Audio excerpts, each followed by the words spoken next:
Hello everyone and welcome to another Lee's R&D session for the MMO development class. This is session number 9 and we're picking back up with terrain. Now it's been a while since we have put out any terrain content. In the meantime there's been some other videos put out, multi-threading, and I'm trying to remember, Lee, anything else outside of multi-threading? Yeah, there was the Unity dispatcher that we built as kind of like a little side project to the multi-threading. And for you guys that are just watching it, you know what it's all about. If it's been a while, that was the system that allows us to make Unity calls from inside of a thread and wait for the response or the keep on going. Because with Unity's multi-threading, or with Unity and multi-threading, we cannot make Unity API calls from anything other than the main thread of the Unity application. Exactly. So we had to come up with a little workaround. All right, now it's been a while since we've recorded any terrain videos. Now, of course, terrain is going to kind of lie at the very heart of the MMO, as many of you that have been following along know. The simple fact that we wanted to make sure that we had a terrain system that met several different requirements. One of the most important ones, outside of being an extremely large terrain, we needed the ability to see vast distances. Because since this is a future sci-fi type game, of course we're going to run into situations where we're going to want sci-fi flying vehicles. And with these flying vehicles, we don't want them trucking along at the speed of, say, some flying horse in other popular MMOs. I mean, we want to be moving. Cheated. We could have, but we could have done the trick, you know, like the old Final Fantasy games where you get this nice little patch of terrain, and then you've got a painting of mountains all the way around the outside. Yeah, we could have done that as well. So I'm wanting to let you guys know that a lot of R&D experimentation has been going on. A lot of different techniques have been tried, and we're finally on a path that both Lee and I are very happy with, and we believe it's going to give us exactly what we want. Now, we will be discussing something with the class coming up soon, and that is in regards to how these videos have been being recorded all the way up to this point. When we originally launched the MMO class, if you recall, the goal was to simply have a video structure that simulated a camera, you know, kind of sitting off and to the side and behind us, filming what we do, and the class wasn't meant to be taught in a structured style where we were providing education. Of course, you'd get education out of it by listening to what we're discussing and watching what we're doing and seeing the techniques that we are employing, but that's not the way that the class all the way up to this point has gone. We've done a lot of R&D off camera. When we've got something that we think will work in a particular direction, we clean it up, well, somewhat clean it up, and then record it, but that allows us to record it in a more structured fashion so that you actually get something that feels like one of our standard VTMs at 3D Buzz. It's much more concentrated because it's like some of our, I think the last time I did the averages, our R&D to video time is something like 25 to 1. So for every hour of video you guys have gotten has been 20 to 25 hours of work to produce. So if we didn't do this, you're talking about having to watch, 20, 25 hours of us just tinkering with code, trying stuff, rewriting stuff, refactoring stuff, and then scrapping it and starting all over again, as opposed to, as Jason was mentioning, getting a fairly polished looking result of many, many hours of work. Right. Now, we will be bringing up to the class a vote coming up soon. I hate that we have to take so long. This particular research project here, with the way that the terrain is now being handled, has taken a pretty significant amount of time. And because of that, we've basically stopped producing the terrain-based videos. But if we moved towards the original style of video that we had first discussed, you guys would have already been floored with probably, well, for sure over 100 hours, at least 100 more easily hours of video just from where we left off with the very last session with terrain, which is what you're looking at right here. This is the last place that we were at with recorded videos, Well, you and figure where we are now. Yeah, it's like since last Friday, just the work that we've been doing to get ready for the class has been 60 hours. Right. So, and again, a lot of you might get a lot out of it just watching us discuss things, try something, throw it away, and seeing a complete raw approach. At the same time, not everyone out there has that kind of time to invest in watching videos. So I don't know. We're going to discuss it some more in-house. Obviously, if we just recorded everything we did raw, we would never get to a point where we would say, all right, well, now let's sit down and re-record everything that we have put together in a more polished format and give it to our students. By doing that right now, there may end up being breaks in there as we're looking into something more complex like we're dealing with right now. Well, what they would have on the flip side is right now we've got the VTM version, this is the version that you guys have last seen on VTMs. This is the current state of some of the stuff that I'm working with. And here's, some of the good stuff that have worked, some of the stuff that hasn't worked, and some of the stuff that's been thrown away. Right. So there's a lot of stuff that happens behind the scenes that you guys never get to see because, they don't work out. They're not as fast as we want them, or it was just a bad idea to begin with, and we didn't realize it, and we worked ourselves into a dead end and had to stop and backtrack and start all over again. Right. So, again, that's something that we'll discuss some more over here because bandwidth will become a bit of an interesting option as well because, if we have the ability in a month's time to end up with 100 hours plus of content, you can see where this class would easily become a multi-thousand hour class.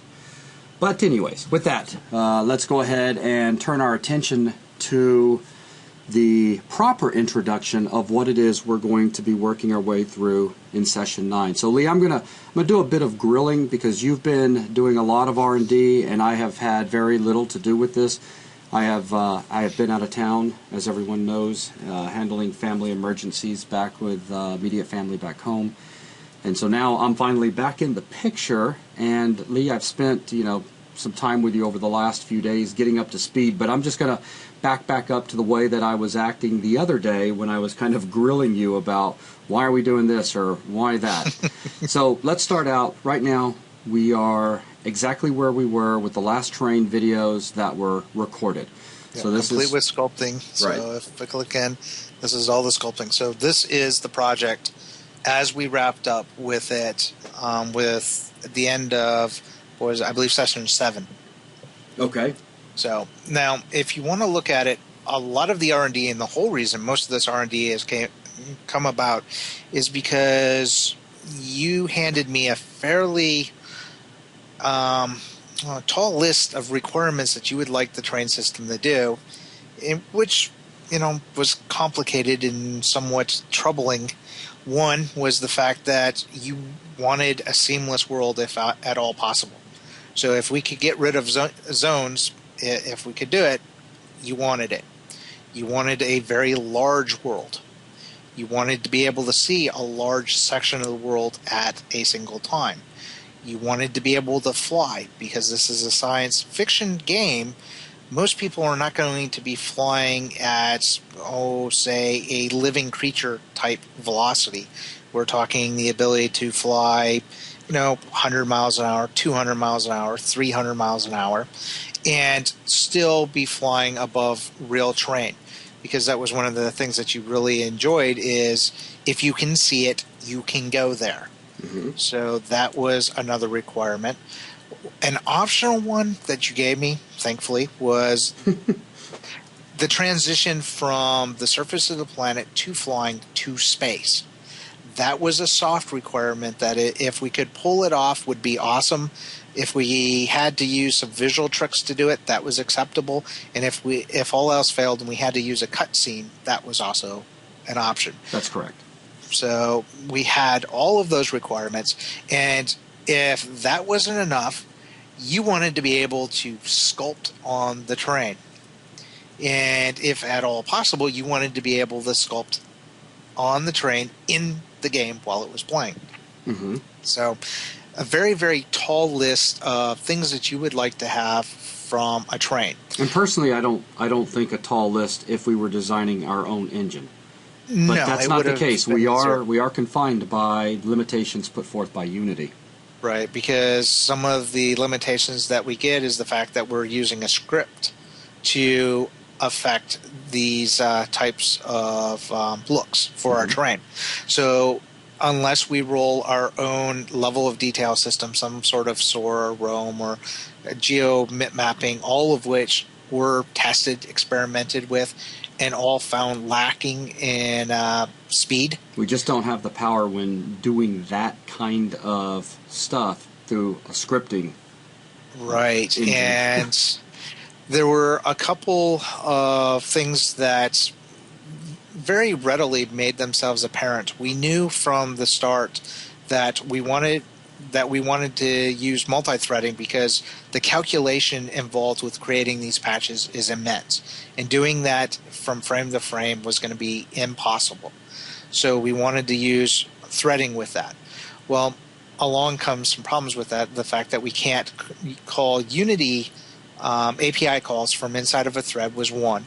The other fact is that no matter what we do, the mesh collider for the terrain, which is the thing that prevents us from falling through this world when we're standing on it, but even more so when we want to select on it the sculpt, all relies on this mesh collider. Oh, we both have a mouse. Go ahead and select one of those patches again.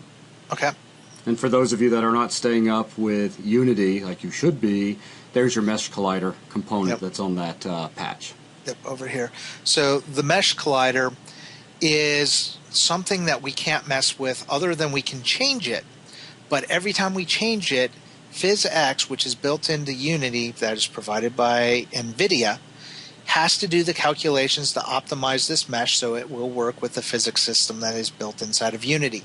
This has a performance cost that cannot be gotten around. You can't calculate it in a multi or another thread. You can't break it up across threads. You can't use it in a coroutine.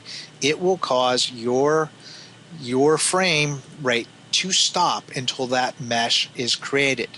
Now the problem with this is larger meshes take longer times to render. If you want to have a large world, you have only a few options. You make very large meshes. Wait a minute. You said large meshes take a very long time to No, a render? large, well, not so much the render, You're but saying to generate, calculate. to generate the and collider. calculate. Well, to generate the mesh itself, Right. to generate the collider, to generate the normals, to generate the tangents. Okay. So the larger your mesh is, the more calculations it takes. Or Okay. your patch, your terrain patch. Correct. So the larger Now, the patch after all is, those calculations are done, rendering's fine. yes. Okay.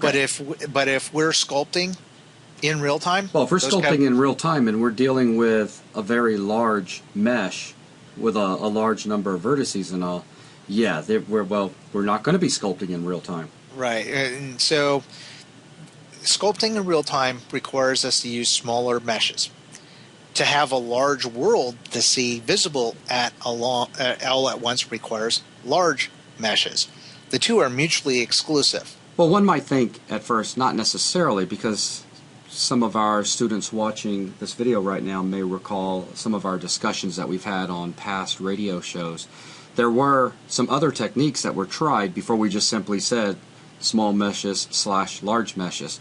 Do you want to spend just a second and talk about the three tiers of sizing that we were using at one point? Oh, you mean Some of the the experimentation. visual effects? Not quite yet. Okay.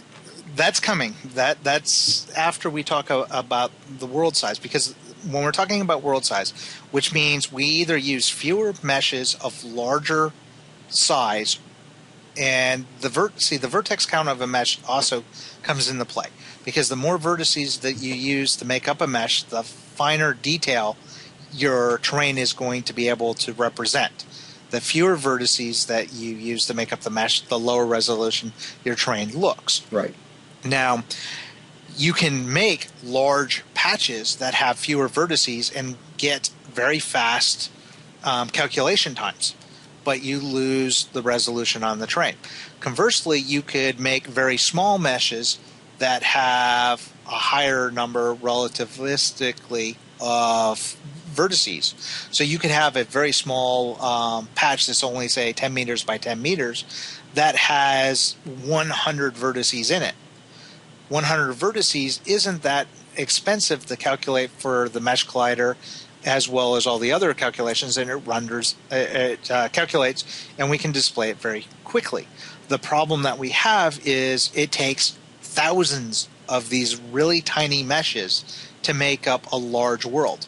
So we lose all the advantages of the small terrain by having to draw so many of them. Our draw calls go up, our frame rate goes down, our fill rate on our graphic cards go up. It's a very tight balancing act that we have to go back and forth between all of these different resolutions of the mesh, the size of the mesh, and the number of meshes that we're going to display all at once. Now, one of the things that we did early on, and you guys, if you were looking at my work in progress thread that I admittedly really have let fall to the wayside, you saw that I had put up a couple of images that had vast draw distances to the point where you could see the curvature of the planet in the background. That was a trick, an illusion that I was able to accomplish by taking 3 different cameras and using 3 different terrains of various resolutions and patch sizes to accomplish. So the very closest terrain underneath the character closest to the camera was a high resolution mesh, and then it was cut off using the far clip plane of that first camera, and below that another camera would render a lower res, larger patched terrain that went out to, I think that test was about 14, 15 kilometers in distance. Mm-hmm. At what point it would be clipped off by the clip plane of that camera, and then below that was a very low res mesh of a giant dome, just a partial part of a dome that looked like the surface of a planet when you could see the curvature of it. And then there was a trick that I could play where I could adjust the vertical scale of that dome, which would adjust how flat or how rounded that surface looked. So as we moved up into the air, the Y scale of that dome would be increased, and it would make the curvature of that dome become greater, looking like we were pulling away from the surface of a planet. But it was all an illusion. And with the boundary between the high resolution and the low resolution terrains, that middle ground terrain, they didn't match up, and there was artifacting, and you would occasionally, depending on the height difference of the patch at that point, you could see shearing, and you could see the skybox between the cracks. And it just blew the entire illusion and wasn't very convincing. Now, the illusion between the low res and that far dome one, because it was so far off in the distance, you never lost that detail, because there was no point at which the resolution of the dome was actually above that middle ground terrain. So you didn't see any clipping, and it worked quite well. And I believe we're going to still try to incorporate that technique for the far distance, so we can get the look of the curvature of the planet. So we can't go completely from ground all the way off into space and fly to another planet, but we should still be able to raise way up into the stratosphere where we can see the curvature of the planet start to fall away, and then we can use a transition that could take us into space. Likewise, we can use a transition of re-entry. Your screen's covered in red flames as you come back down to Earth, and then you transition and you see the curvature, and then you come back down. So we should still be able to use that effect, but we won't. Using 3 different layers just isn't going to work for us. So that once we figured out that wasn't going to work, that caused a whole nother round of R&D And some serious concerns. Yeah. At that point, I think Jason was ready to throw in the towel and go, okay, we'll just have to have smaller terrains. But I still had a couple more tricks up my sleeve. Yeah, I'll give you credit. You tried pushing through every single thing you could. So, and the thing was, at that point, Jason was getting a little discouraged. I was getting frustrated because I was doing everything I could to try to deliver on what he would like the train system to do. So we sat down, we had a little conversation, and I go, look, do you mind if you make 2 concessions for me? And he goes, what are they? It's like, one, can we nix the in-game editor? Can I make an editor, a terrain editor, and then we have a different set of code for displaying the terrain in-game? So when you edit the game, you're in one program, and when you're playing the game, you're in a different program. He goes, yeah, I don't see a problem with that. So he gave me that one. The next one was a little bit harder of a sell, and that was the fact that I wanted to start looking at baking out these meshes. And when I came up with the idea, I wasn't even sure if it was possible. And technically, I don't think I really asked permission. I think I just did it. I was halfway through it when I told you what I was doing. But what I did, and then later got forgiveness for doing, was to unfortunately make another concession of using a pro-only feature. And that pro-only feature is to use something known as an asset bundle. Now, an asset bundle is a way that we can take assets inside of Unity from one project to another.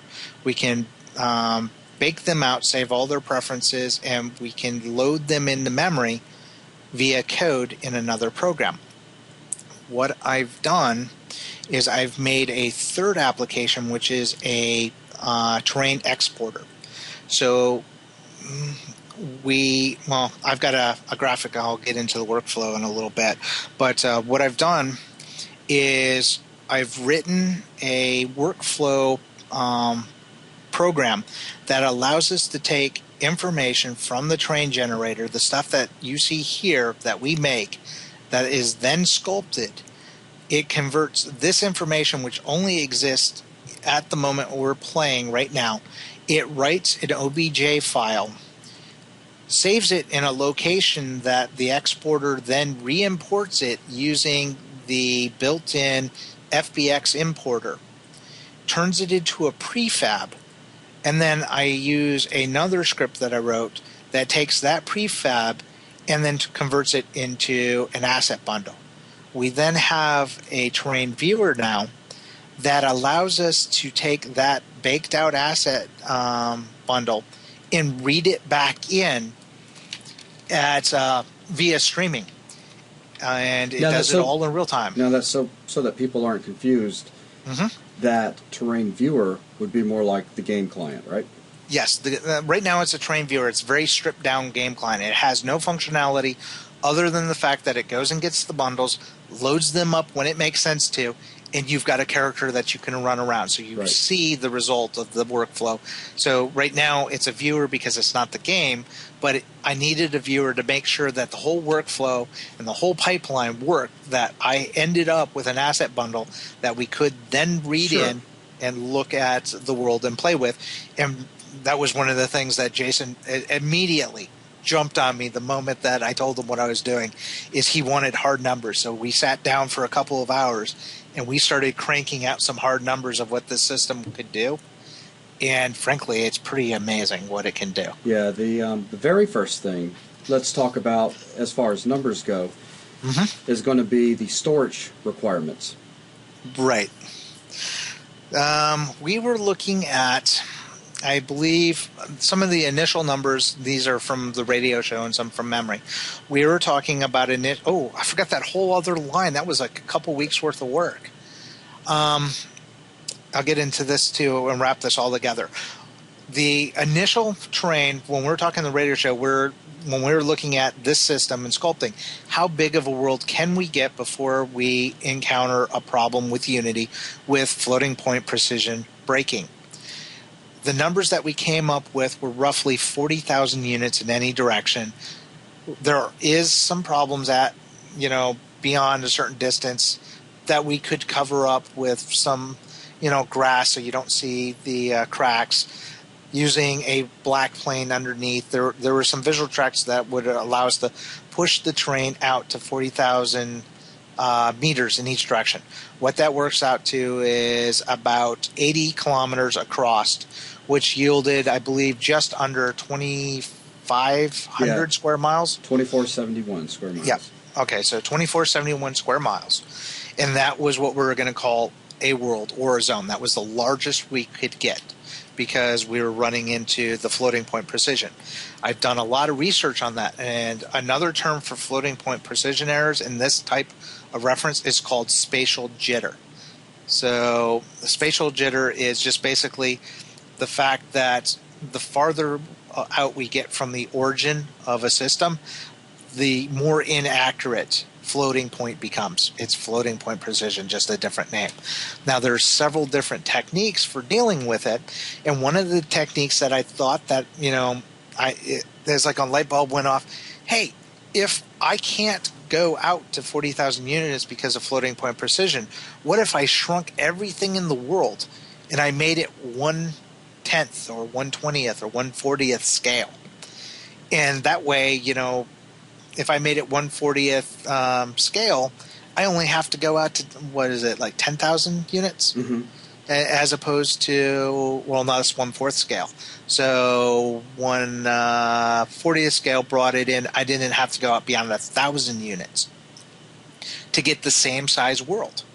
Well, it turns out that when you shrink everything down, the precision just happens that amount of time faster. So if you go to half scale, floating point precision becomes a problem half as quickly, or twice as quickly. Right. And if you go down 1/100th, it happens 100 times faster. So, yeah, that completely blew up in my face, and that would be one of those files that you saw that got thrown away. That wasn't fun. So that was many hours of wasted work. And then, all right, so that wasn't going to work, so we blew everything back up, and now we're sitting there, well, now we're stuck back where we were before.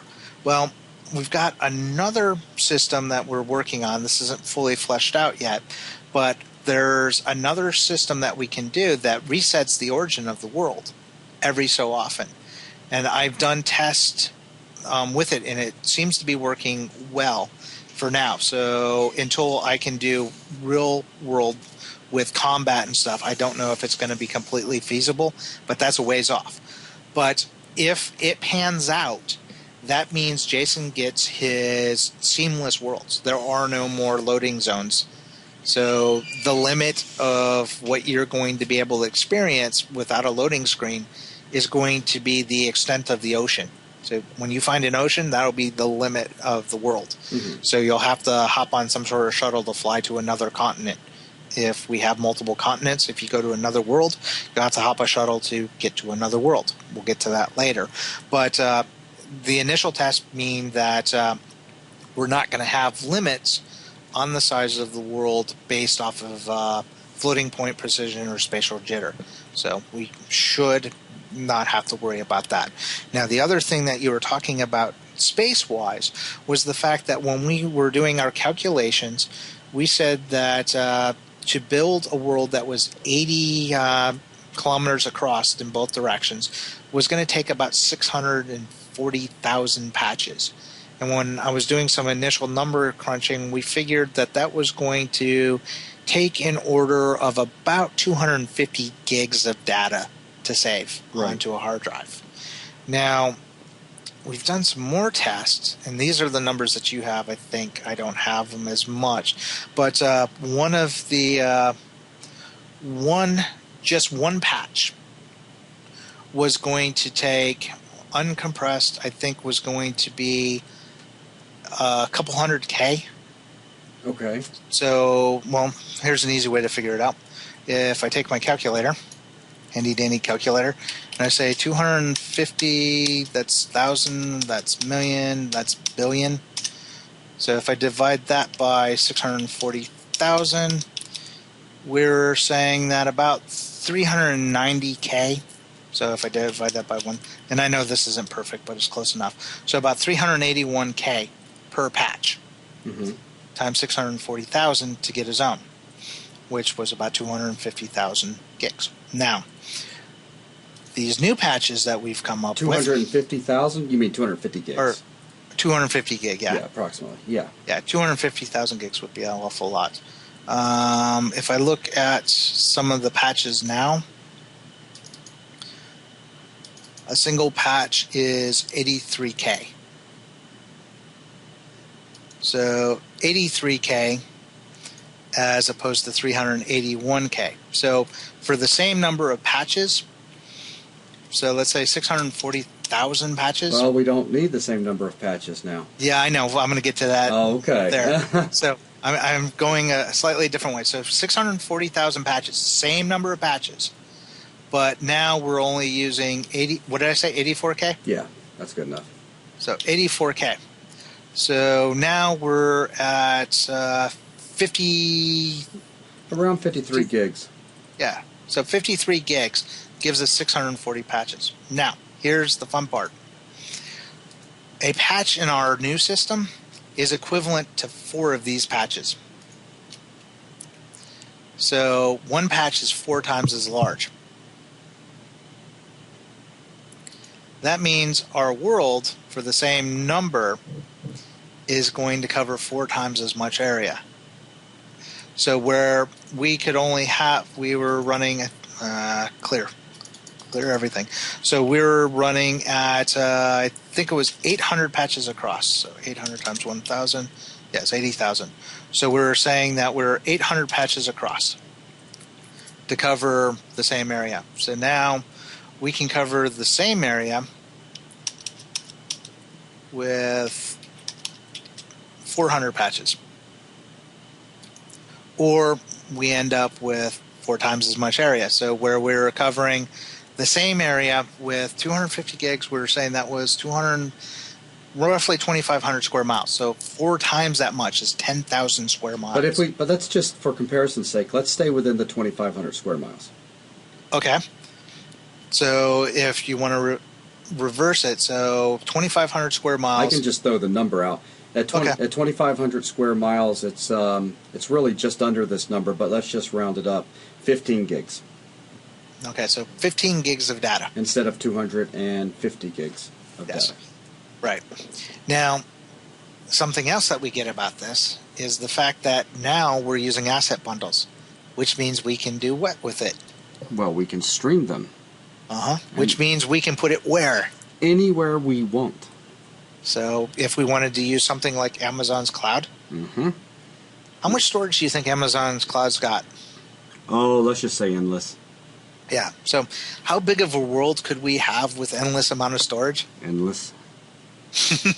But the nice thing that we could gain out of the Amazon cloud is the fact that as somebody over in Europe does a request for these patches, they get cached out to the edge server that services an area over there, meaning anyone else over in that area that then goes to do a request.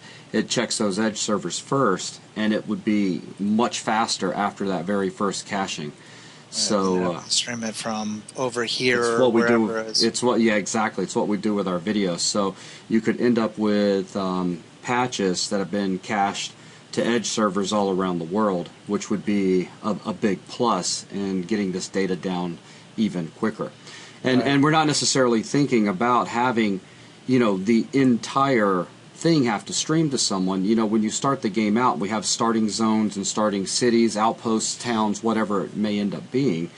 You make sure that all of those areas are included with the original download of the game client. It's when they start traveling out to much greater distances in exploration of all new areas, or to purchase land and start building their own stuff, that's when the patches will begin streaming down to their computer. Unfortunately, these patches are pretty darn small, and then once they are streamed down to your computer, they will remain there. So the system is smart enough to check first to see if the patch is available locally before it requests it from the cloud. Right, and then we'll put in logic that basically will allow you to designate how much space you want to allocate to the game, and then it'll look for the oldest patches if it's getting close to filling it up, and it'll remove the patches that you haven't used in the longest amount of time. Right. So we don't fill up your hard drive with terabytes potentially of data. So we've got that going for us. This whole line of technology or development for the streaming stuff has opened up a couple of interesting avenues for allowing us to build an application that can patch itself, similar to the games that you've become familiar with, like EVE Online or WoW or Rift, where you go ahead and start and it says, hey, we've got new stuff for you. Would you like to download it? And you download it, cache it, and then it can restart the whole client, and you get all of that without having to download some massive file all at once. Mm-hmm. So that is another advantage. Another advantage that we've gotten is the fact that if you remember in this game, when we run and we get to a point where we're loading, we get that little hit from performance, specifically or especially when we start picking up our run speed. So let's say we're trying to run by 30. The moment I hit that new area, I hit a glitch. So we're having a limit at which we can constantly load this. Multi-threading is off in this one. I'm pretty sure. Yeah, I don't even see it in there. No, multi-threading never existed in correct. the VTM stuff. Right, in any of the terrain VTM stuff. Right. So that did help, but you still felt the glitch, just not because as bad. Of the colliders. The colliders are what's killing us. Now, let's say we wanted to do 100 meters a second. What's that work out to in miles per hour? So that's 100 meters. Give me 1 second, and I'll give you. Well, go ahead. Well, hang on. I'll give you. I think it's like about 225 miles an hour, or something like that. And the answer is 223.6 miles per hour. I'm sorry, I was wrong. But as you can see, you start running so fast that the system definitely can't keep up. We eventually get to the point where we get going beyond even what the system can handle. And as you can see up here, the system starts to break. So this system, while good for editing and while moving slowly at walking run speeds or even a slow flying creature, was something that was feasible. But was a major limitation as far as getting things like a spacecraft that could travel at hundreds of miles an hour. Right, so it just wasn't going to cut it. So I'm going to go ahead and close this one now, and I'm going to jump into our viewer, which is kind of our current state of the R&D, and show you what we're going to be working to in this next session of videos. Yeah, you need to open up the scene. Yeah. But something else to notice. Look at what's in the scene. We've got the character, some debug text, obviously, our game manager, our main camera, and a sun. If you look, I've just got some skyboxes. Nothing hidden in here but skyboxes. Our character, you guys have seen this over and over again. Our demo, and I got a couple of scripts and some code. That's it. Notice, no prefabs, no meshes, no nothing. I'm going to go ahead and load. Notice the world comes in much faster than it ever did before. And also, let's keep in mind that Lee is not playing on a gaming rig. What you're seeing right now is not being recorded. It's being recorded on my machine, but we're actually seeing this run on his machine, which is just nowadays. That machine's a few years old now. Yeah, this is a core. What is that? The quad core dual. So it's 1.3 gigahertz or something like that. It's nothing fancy. This thing is about 4 years old. 4 years. Oh, there you go. 4 or 5 years old.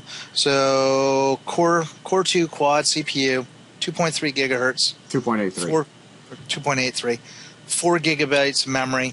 And I'm running a really, really poor video card by today's standards. So, and just to prove to you that I'm not lying, I'm running a GeForce 9600 GT nice. On this computer. So, nothing fancy. I'm running at 500 frames a second, and this is with streaming this to Jason's computer in the editor. Oh yeah, that does make a huge difference, by the way. As soon as we stop our streaming, his frame rate jumps up. So if you look over on this side, you can see what patches are already here. And the system's designed to only load in what's inside of, or possible inside of the frustum. I've drawn some, guide stuff to help us out. Basically, this is considered the visible range. This is one range. This is the visible range. This is the range at which it deletes out patches. I think my scaling's off right now. But as I swing around, it starts loading in more patches. And if I run around, you can see it. Now, let's go ahead and throw this out. Yeah, I'm going up to the top of the hill so we can see. No, I was just going to throw this out real quick, and that is, keep in mind that Lee right now is using a modified version of the camera that we've been using. You've got. Yeah, I can go underneath the terrain. Yeah, so if you happen to see blue at some point, go ahead and go up underneath the terrain. Yeah, just if you happen to see blue, it's not a glitch. And I only say that because I asked at one point, it's like, whoa, what's going on there? And it is simply because Lee had to take the collider stuff out for now. The camera needs to be reworked. Right. Now, if I go ahead and open up terrain, you can see all my patches that are loaded. These don't exist before the game runs. It's not even part of this project. They don't exist until I hit play and it streams it from the hard drive. Now, so yes, we've got wonderful viewing distances now, which will work fantastic for a flying vehicle. Now let's take a look at speed, because we see that obviously that's updating darn fast on your computer. Now, I do want to say this. When you up that to 100, because 100 is what we used in the other one, everybody needs to keep in mind that these fast speeds are designed for flying crafts, things that are not on the ground that need to interact with the colliders. And I say that only because Lee's about to be running at 223 miles an hour, which means he's going to be running faster than his computer will end up calculating for colliders at some point, and will fall through the world when he hits that. Right, and that's all because of the fact that I'm on the ground moving at such fast speeds. And the reason we didn't fall through on the last build is because the whole process would come to a screeching halt and wait for everything to be calculated. Right. So you had to wait for all those meshes to get drawn, calculated, brought in, mesh colliders, all that's done. This is all done basically as I get ready to start running. So I'm going to go ahead and back out a little bit. So, you ready? Yep, let's run. Woo, look at her go. 200 miles an hour. Notice? Oh, you fell through. That's all right. Oh, you're going to just drop her back up and run. Wait. Yep. Oh, I was going to ratchet the speed up some more. Aw. Okay, go ahead. Okay, well, I can run. Let's see if we can get lucky and... Oh, nice jump. From mountain to mountain. Managing to outrun that collider creation. Yep. Oh, you ran way too fast that time. Again, that's why I wanted to point this out before you started running. This is for flying crafts, which at some point we just need to get the helicopter, the gyrocopter back in. All right, so now he's going to double the speed. The important thing to watch for, though, is the terrain. Watch how... Now, if I go over here and I jump this one up, I'm going to go all the way to 300. Oh, good heavens. So... What is that? Let me see. What is that? I think it's like 600 and some miles an hour. 671 miles an hour. Okay, so now, I'm going to probably fall through the terrain on this one fairly quickly. I'm going to keep pushing forward. What you're going to watch for is these patches being dropped in. So, here I go. Wow. I mean, you've already covered miles. Yeah. But yeah, look at the bump. Yeah. Fantastic. So, and then if I jump up back on top. But with this system, I am completely capable of staying ahead of, a ship moving at almost the speed of sound. So now while you're running, instead of just running straight, cut some zigzags if you can. There you go. So look at that. Even the fact that he's not doing... I love when you do those 2-mile jumps. So even though he is not, it's everything outside of the frustum is not being rendered until he turns that direction. So even though that stuff is still being controlled at speeds of 671 miles an hour with rapid turning, it still so if I do here, it still works just fine. So the moment right now, these are probably not here, but the moment I swing around, there they are. So and once they're loaded, once all I'm doing is turning off their enable. So I'm just not showing their mesh render. And if we look at performance, I'm still at 500 frames a second. What if you disable Shannon? What do our frames go to? If I want to take her, we turn off her mesh render, over 600. And this is fun too. If I turn off the soft shadows, this entire world is being rendered at roughly 30 draw calls at almost 700 frames a second. You didn't have on my machine. Yeah, that's really the big thing here on your machine. So, but this is what we're going to be working towards, is to get to this point. So, all right, a lot of R&D has gone into getting to here. So can we? So now that we've shown them the difference between the two, can you go ahead and pull up and talk about the workflow? The workflow. Okay. Let's see. Picture to the right. There you go. All right. So basically, what I've got is, we were talking about the data storage system. Everything is backed by this data storage system, but we need to get information into the data storage system. That is the terrain generator that you're used to seeing. Let's go ahead and throw this out too. Okay. Because it's not been recorded yet, but the data storage system and the API, all of that has already been fleshed out. It's all finished. Right. We just Nelson did an awesome job. It just needs to be recorded. Yep. So we've got that in place. We haven't implemented it into any of this stuff. So everything that you've seen has been generated using the same generator that you saw before with some tweaks. And I'm going to show you those tweaks as well that I've done to get the look that we've got here. The texture, on the other hand, that's a little side project I did. Might show you that at some point. We'll get to it. But the train generator is still the good old faithful train generator that you've seen up to now. For now, we're going to update it later. But we're going to make a program that's whole job in life is to populate all the data in the data storage. Then we've got the train editor. That's the program that we're about to recreate, which is going to be what is going to allow us to sculpt all that data.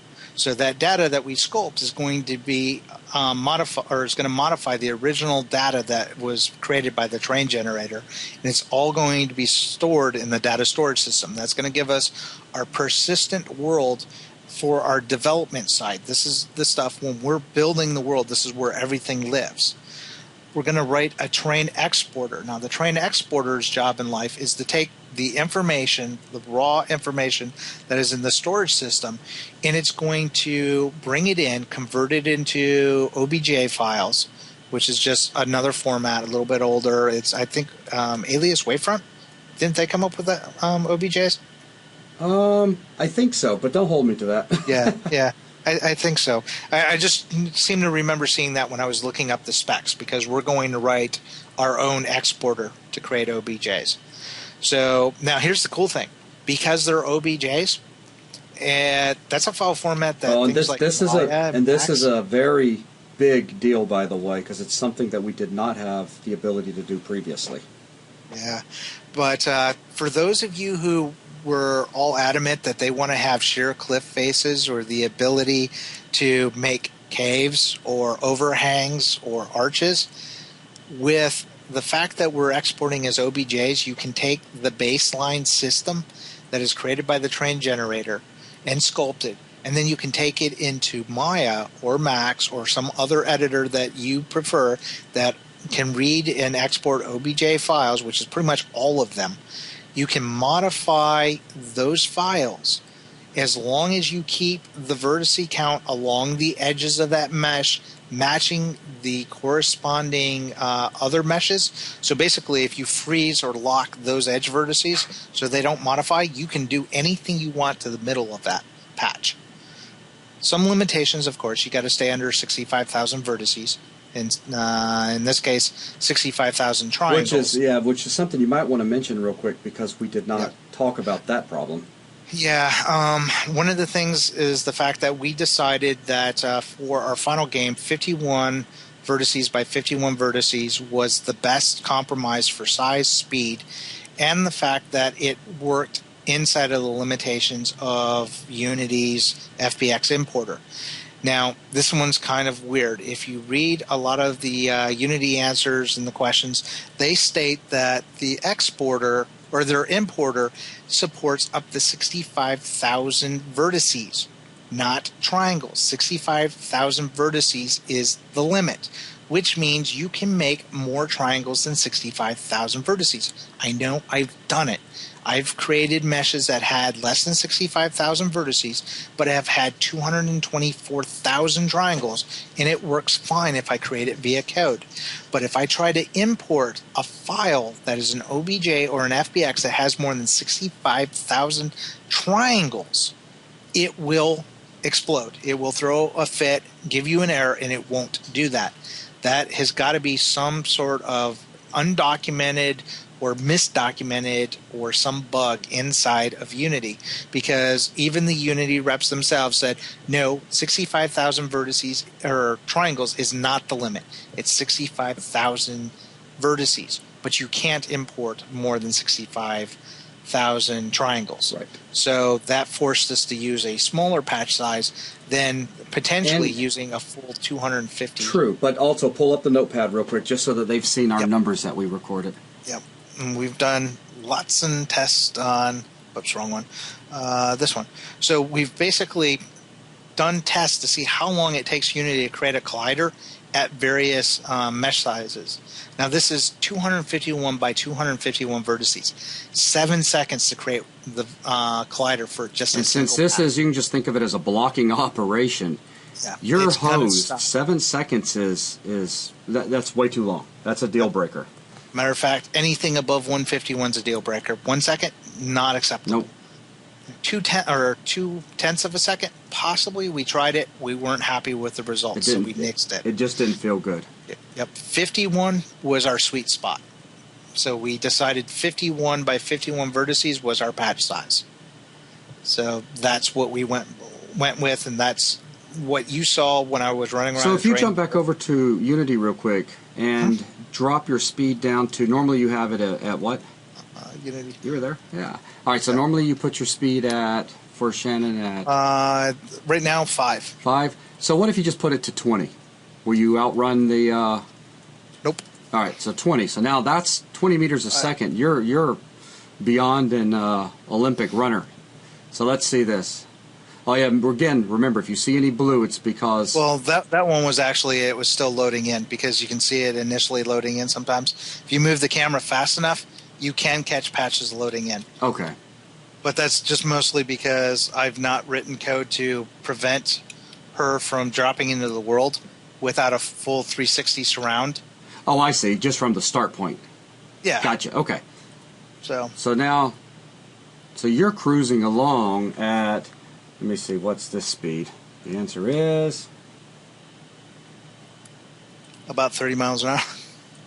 Oh, that should be about 15 miles an hour, It's about 15? I think.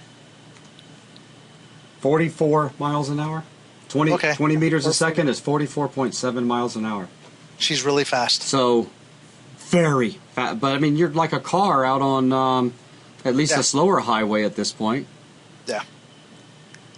So, I just wanted to have you demonstrate this to everyone, because you don't feel any glitches at all. Right. And we are seamless at the moment. Yep. I can go all the way out to the edge, and it takes, for me, running straight on from the center to the edge of what I've already baked out, takes me about 28 minutes. So from edge to edge, an hour across. Oh, you there, Lee? Yep. Yeah, I'm here. Okay, your sound and video, everything kind of froze and cut out for a second. Yeah. From the halfway point, it's 28 minutes. It's almost an hour from edge to edge of just what I've baked out. And that's the key thing that everybody needs to realize. Just what you baked out. Yeah, and if you look at just what I baked out. Oh, yeah, this is great. This is a good thing to show. Yeah, this is just what I've baked out. 6,889 patches is 563 megs. Not bad. Yep. Not bad at all. So, and you guys who saw me open this up and saw these zones, they're not zones as you would think of them as like World of Warcraft zones. These are organizational folders where I take a zone of patches and lump them together so that I break them up into chunks of 100 by 100. It's just to keep the folder structure a little bit neater and under control, as opposed to having one folder that has, a million files in it.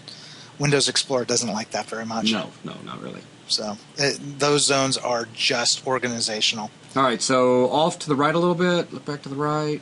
Oh, the other right. Yeah, there. Run out that way. I want to go to that mountain over there with rocks on the end. 44 miles an hour. We are there.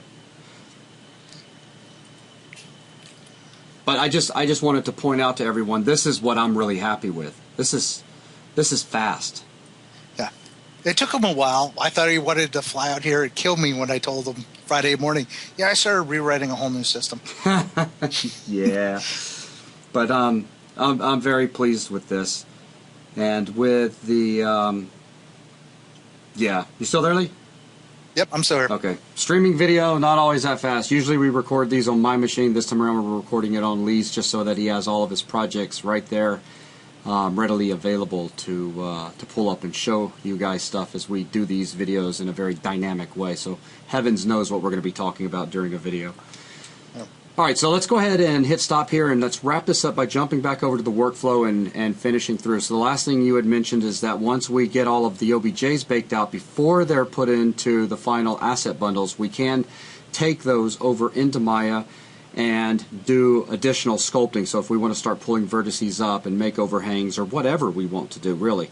The key thing being that all of the vertices around the border of that mesh cannot be tampered with. And we have even discussed possibly in the future writing a Maya plugin that would allow you to bring in a large section of terrain and have the plugin basically manage assembling and letting you just act as if you were working in the editor that we have, that we're putting together for people, but the plugin would be in charge of making sure that everything in the end was still where it needed to be. Yeah, so all the seams matched up still at the end, and then you brought them back in. Exactly. So that would allow you to use their sculpting tools, etc. Okay, yeah. So from there... Well, then we go back in, and once you save it, you guys that have worked with FBX files or the other files with Unity will realize when you change those files, the Unity editor will automatically re-import that information for you. So you save these out, and it's saved inside of a Unity project. You bake them out, or you send them now. They're told modifier, bring them back in. It'll re-import those, and then it will turn them into prefabs. So I've got code that will take these OBJ files, turn them into prefabs because we're overloading or modifying some of the functionality of the default FBX importer, and I'll be showing you how to take control of the FBX importer to make it do things that you want it to do before and after it's done. So we'll be able to modify that the prefabs that it creates, and then I've got another editor extension that will basically allow you to make prefabs. Now I had a lot of fun with this one. The extension we're going to be making is going to allow you to select either a object inside of your hierarchy or a folder. And if you select just the file, it will create an asset bundle of just that file. If you select a folder, it will create an asset bundle of everything that is in that folder. In addition, if you select a folder, it'll ask you if you want to recursively go through all of the folders and bundle all those up. It also gives you a further option that says, would you like to make a single monolithic asset bundle of everything it finds, or would you like to split everything up into little itty bitty asset bundles? and it will do everything that it's required to sum up everything into one bundle or break them up in a whole bunch of little ones, and it will maintain the hierarchical folder structure that it found those files when it creates those asset bundles in a matching structure outside of the asset project. So if I jump back in, when you're used to working with assets, you're used to seeing this hierarchy. If I look at our train baker, now this is a little bit of a preview. Inside of our assets folder, I have a data folder, and it has, a structure with all kinds of files inside of it that go all the way down. Now, when it bakes out these prefabs, if you tell it to create individual asset bundles for each one of these, it will create a corresponding asset bundle into a folder called data with the same structure, train, common. Now I have a monolithic one, which is all of those assets in the common folder all bundled up into a single bundle. But if I go back to train, and I go back to my, train baker, and this is train baker data. Oh, looks like I moved them all out. Yeah, I thought you had moved them all. Yeah, but when I go back to the viewer, and I look at this data train, here's my patches, and it still has that structure with a whole bunch of little Unity asset bundles. And we would never see, just so that people know, we'd never see more than 100 files in any given zone folder. Right. But depending on what zone it is, you may see 90 or 81 just based on the way it's set up, because I don't have a zone 00 and I don't have a zone 01, because then it gets funky with numbering, because then it goes, well, is -11 go into zone 00? And so I just nixed anything with 0. So anything that has a 0 or positive number goes into the positive zone. Yeah, and we'll get into all that when we actually create this. So, all right, back over to workflow. So then finally all of the prefabs are exported out as our asset bundles, which we get to pick up. Another benefit, we pick up the compression that Unity utilizes on asset bundles. And that's where things, as you saw, go from the 300 and some odd K down to like 83K. Yeah. Lots and lots of storage. So lots of savings on storage space. But once it's all stored, then you got to decide what you want to do with it. Right now, we're just keeping it on a hard drive. But we're, looking at some point, some sort of internet-based storage. So you'll take all those asset bundles, you'll upload them to your storage, whatever, if that's Amazon Cloud, if it's some sort of FTP server, some web server, that's up to you, because we're going to be using the WW class to stream in the asset bundles. From there, we write a train viewer, which is the program that you saw us doing all the really fun running around, and all it does is it looks for the storage system. And, well, first it looks at the cache copy, goes, hey, do I already have this on my hard drive? If I do, load it. Not, go get it to the go get it from the internet, save it on my hard drive, and load it. So, and then you get to run around the world really nice and fast. Yep. And again, just picture that terrain viewer at the very end of this process. That's going to end up becoming a game client. Or we'll start with a new game client, but it's going to have this terrain viewer. It's going to be based off this technology, yeah. Absolutely. So, Lee, I think you've done a stellar job, and this is exactly what I was looking for. I think you've pretty much given me everything, because we've done a little bit of discussion off camera about the transition up into space as well, and I think even that's going to be pretty slick. But the fact that we'll be able to have flying crafts traveling around at 100 plus miles an hour is very cool, without a doubt. Yeah. Now, if I can just make 100 miles an hour flying with trees. Yeah, low levels. Well, we'll get to that one thing at a time. Yep. But let's see. Anything else? Because now, well, let's just go ahead and tell them that how you're planning on approaching the project with a new one. Basically, we're going to be starting all over. I'm going to create a new Unity project. Don't have a heart attack. That doesn't mean all code. I'm not writing every code by hand, but I'm going to create a brand new project. So we're going to, everybody at this point, if you've made it to this point and the results that you've gotten in the past haven't really looked the same, you're not sure what's going on, we're going to be starting with a brand new project, a brand new folder structure, and we're going to be bringing in files that we've done up to this point, bringing them in, cleaning up the folder structure, the naming, going through and looking at the code, tweaking out things here and there. So any file that is minor tweaking, we're gonna use the code that we've already written. We're gonna bring it in, clean it up, make the tweaks as needed. But the files that have been mostly rewritten or completely rewritten, or files you've never even seen yet, we're going to write those all from scratch again. Okay. So you'll see every step of the process, and then maybe for eye candy at the end, you'll get a chance to see this really cool shader that does, some coloring based on altitude, as well as, if you're going to do that, spend a couple more hours and let's get some more textures in and richen it up. I want to, but Well, I know. I figured people wanted to have some videos first before I made it really pretty. Well, yeah, absolutely, because we're not worried about the prettiness at the moment, because you've already done a proof of concept with the basic shader, so we're not stressing that. But I know there's a couple of people that go, but I don't have cliffs, and I want cliffs on my terrain. Oh, good. Now they can bring those OBJs into Maya and put the cliffs there, darn it. Yep.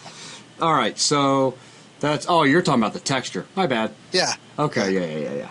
All right, well... Yeah, just so they could have something that looks similar to this. This was mostly because I got fed up with looking at the solid grass texture all the time. Right. So, and you guys always see it for the duration of the videos and whatever it takes you to write it. I was staring at it for, hours upon hours a day. I was just over it. All right, so I think that's everything that we set out to discuss as far as our new direction, why we're looking at going this way, what kind of benefits we get over from the way we were originally going, the fact that we're not going to lose anything that we've done all the way up to this point. All of that's going to stay valid with some tweaks for the editor side, so that we can still have people get in there, and the goal is still to have people being able to edit simultaneously. But as far as the game client goes, we have to split those two apart, but I think we've made a very solid case as to why, with the benefits that we gain. So we'll go ahead and conclude this video, and starting up in the next, we will begin our new project and start getting everything put into place and start getting all of this stuff fleshed out. I believe we're going to start with the editor, correctly? Yes. Okay. Because until we get everything working, we're just going to re-envision what we've done up to now, but with knowing that this is going to be towards the end goal that we're shooting for. That's right. So we're going to redo the editor with that in mind. Okay. Well, thank you, Lee, and thank you to all of our students that sat through an hour-plus introduction to Session 9. With that, let's go ahead and move on to some real work. Thanks, guys.